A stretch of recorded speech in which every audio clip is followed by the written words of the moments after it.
नमस्कार दोस्तों, जय हिंद, वंदे मातरम। आप सभी का बहुत बहुत स्वागत है आपके अपने यूट्यूब चैनल एग्जाम ट्रिकी में, जहां पर दोस्तों आज हम चर्चा करने वाले हैं DEd special education intellectual developmental disability.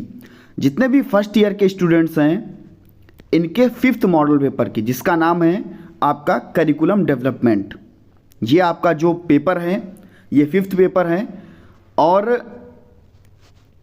दोस्तों अभी तक 4 वीडियोस जो हैं वो अपलोड की जा चुकी हैं, जिनके मॉडल पेपर आपको दिए जा चुके हैं। आपका पहला पेपर इंट्रोडक्शन टू डिसेबिलिटी से लेकर के चौथे paper child development and learning तक। अब आपके 5th और 6th पेपर, 2 ही आपके पेपर बचे हैं। इसके बाद में आपको फुल फॉर्म की जो वीडियो है, नए फुल फॉर्म और पुराने फुल फॉर्म, जो कि मोस्ट इंपॉर्टेंट वीडियो है, आपको प्रोवाइड करा दी जाएगी। अगर आप हमारे टेलीग्राम ग्रुप से जुड़ना चाहते हैं, लिंक आपको डिस्क्रिप्शन बॉक्स में दे दिया गया है, या आप टेलीग्राम पर जाइए, exam tricky for special education search कर लीजिए, आपको मिल जाएगा। दोस्तों पार्ट ए, जहां पर आप सभी को पता है कि मैं हमेशा आपकी फुल फॉर्म ही रखता हूं, क्योंकि फिल इन द ब्लैंक्स कहां से आ जाएं कोई नहीं बता सकता, कहां से पूछ ले कोई जानकारी नहीं होती है। इसीलिए एक तरफ की तैयारी आपकी फुल फॉर्म की। पहली फुल फॉर्म ACC, यानी कि यहाँ पर मैं जितनी भी फुल फॉर्म आपको बताता हूँ सभी मैं बता देता हूँ, और बहुत ही इंपॉर्टेंट फुल फॉर्म है, पेपर में आई हुई फुल फॉर्म है। ACC का क्या होता है? Activity centred curriculum.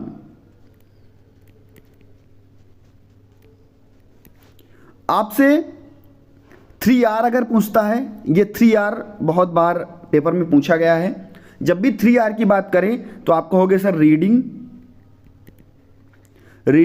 राइटिंग और आपका अर्थमेटिक।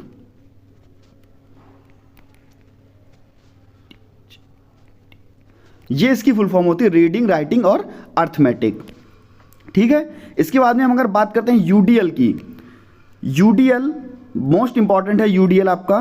तो UDL की अगर हम बात कर लेते हैं तो आप कहोगे sir UDL universal design for learning. क्या होता है? यूनिवर्सल डिजाइन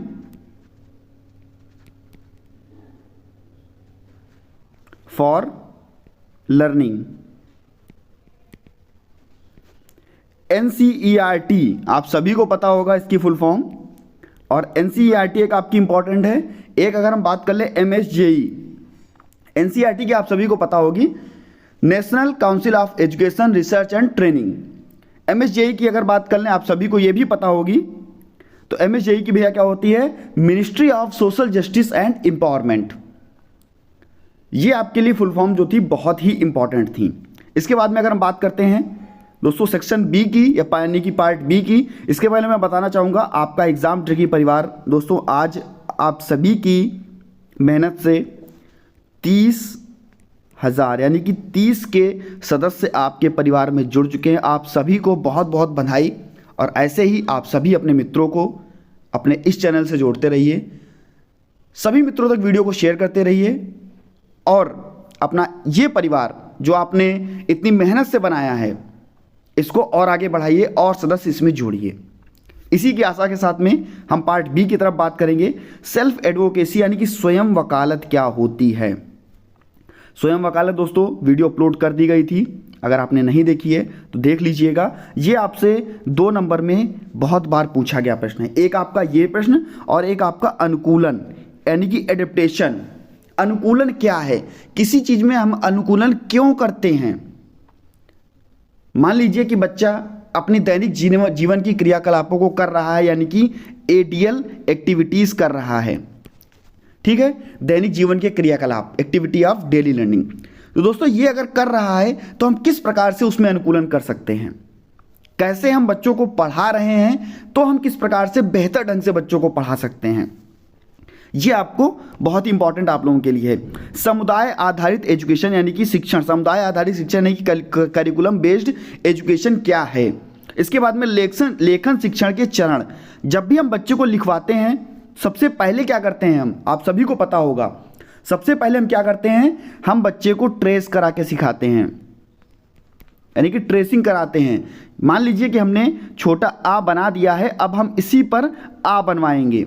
इसके बाद में हम क्या करते हैं दोस्तों, इसके बाद में हम करते हैं आपका डॉट टू डॉट, ऐसे से आ बना देते हैं, यानी कि डॉट टू डॉट हम बनवाना सिखाते हैं, ज्वाइंट डॉट्स। इसके बाद में बच्चे को कहते हैं, ऊपर लिख देते हैं छोटा आ और नीचे उसको कॉपी करने के लिए कहते हैं। नेक्स्ट आपका चौथा चरण क्या होता है, बच्चा स्वयं से याद करके लिखे। बच्चा स्वयं से अपनी मेमोरी से, अपने स्मरण शक्ति से याद करके लिखे। ये चरण होते हैं आपके लेखन के। जीवन कौशल क्या है, यानी कि लाइफ स्किल क्या है, पांचवा प्रश्न आपके सामने।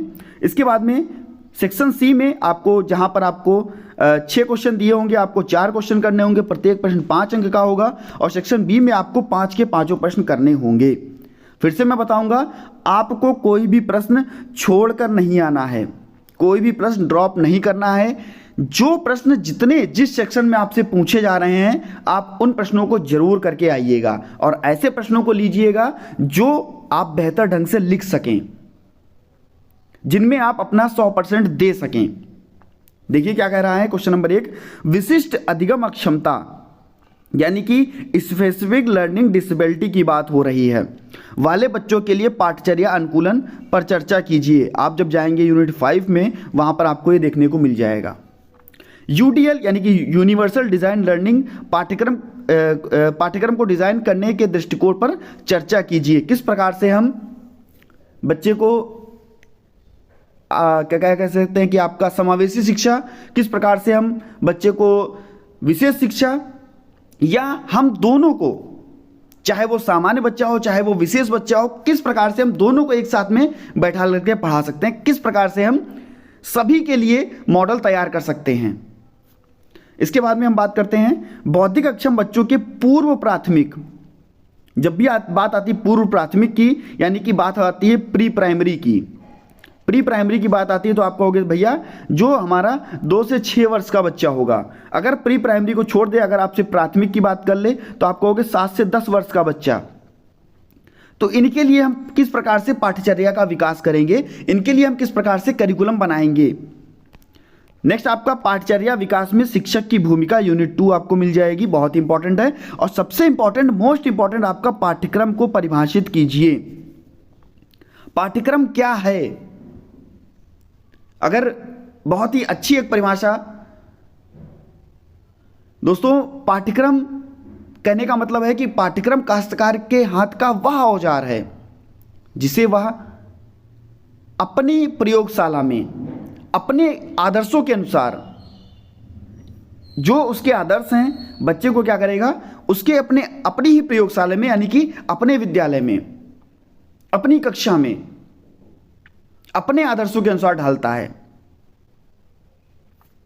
तो ये आपके लिए बहुत ही इंपॉर्टेंट है। और पाठ्यक्रम के सिद्धांत, पाठ्यक्रम बनाते समय कौन कौन सी चीजें होनी चाहिए, क्या पाठ्यक्रम को अपडेट करना चाहिए, क्या पाठ्यक्रम ऐसा होना चाहिए जो सभी बच्चों के लिए हो, तो ये सभी चीजें बहुत ही इंपॉर्टेंट हैं। स्वलीन बच्चों के सामाजिक, स्वलीन बच्चे यानी कि बात हो रही ऑटिज्म बच्चे की, ऑटिज्म बच्चे की बात हो रही, स्वलीन बच्चों के सामाजिक संचार कौशल यानी कि कम्युनिकेशन स्किल और भावात्मक विनिमय की चर्चा कीजिए। जो हमारे स्वलीन बच्चे हैं, जो हमारे ऑटिज्म बच्चे हैं, उनमें सामाजिक कौशल उनका किस प्रकार से है, उसको हम कैसे डेवलप कर सकते हैं, संचार कौशल किस प्रकार से है, और उनमें किस प्रकार से हम उनका जो इमोशनल डेवलपमेंट है वो हम किस प्रकार से कर सकते हैं। ठीक है। इसके बाद में आपके लिए 2 पाठ्यक्रम के मॉडल पर विस्तृत चर्चा। पाठ्यक्रम के मॉडल की जब भी बात आए तब भी आप बात करोगे होम बेस्ड मॉडल की, सेंटर बेस्ड मॉडल की, मल्टी डिस्पेंसरी मॉडल की। और यहाँ पर आपके लिए बौद्धिक अक्षम बच्चों के लिए दैनिक जीवन के क्रियाकलाप, दैनिक जीवन के क्रियाकलाप आप सभी को पता होगा, बच्चा ब्रश करेगा, बच्चा स्नान करेगा, उनके क्रियाकलापों में किस प्रकार से हम कौन कौन से क्रियाकलाप होंगे और उनमें हम अनुकूलन किस प्रकार से कर सकते हैं, एडेप्टेशन किस प्रकार से कर सकते हैं, बच्चों को कैसे आगे बढ़ा करके सिखा सकते हैं। तो इस प्रकार से दोस्तों आज का आपका जो ये वीडियो था समाप्त होता है। नेक्स्ट आपका पेपर नंबर 6 का वीडियो आपको बहुत ही जल्द प्रोवाइड करा दिया जाएगा। देन उसके बाद में आपको फुल फॉर्म की जो PDF है और फुल फॉर्म की जो वीडियो है वो भी प्रोवाइड करा दी जाएगी। सबसे पहले जब भी वीडियो आए उसको जरूर देखिएगा, क्योंकि वहाँ पर कुछ ऐसी भी फुल फॉर्म्स होती हैं जो याद आती है तो मैं बता देता हूँ, PDF में शायद वो फुल फॉर्म आपको ना मिले। ठीक है, तो मिलता हूँ दोस्तों नेक्स्ट वीडियो में नई जानकारी के साथ। बने रहिएगा आपके अपने चैनल एग्जाम ट्रिकी पर। धन्यवाद।